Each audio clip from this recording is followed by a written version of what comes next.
اس لیے یاد رکھیں، اسباب کے پیچھے نہ بھاگیں۔ یہ آج کا آپ کا سبق میرے بچوں، جو ہمیشہ کی طرح ہر محفل کی طرح آج کا سبق یاد رکھو۔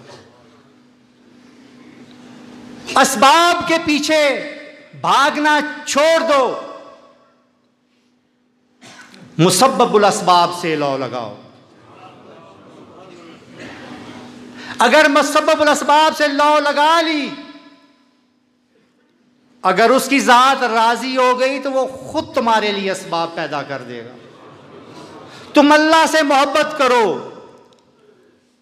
تم اللہ کے ہو جاؤ تو یقین کرو اللہ تمہارا ہو جائے گا، اور جب اللہ تمہارا ہو جائے گا تو اللہ کی یہ ساری کائنات تمہاری ہو جائے گی۔ اس کی کیا مجال کہ تمہیں ایک بال برابر بھی تکلیف دے سکے۔ یہ ہمارے پیر و مرشد کی ساری زندگی کا سبق ہے، اور ان کی پوری زندگی جو گزری ہے وہ یہی بتاتی ہے، اس کی یہی تعلیم ہے، یہی ایک نقطہ ہے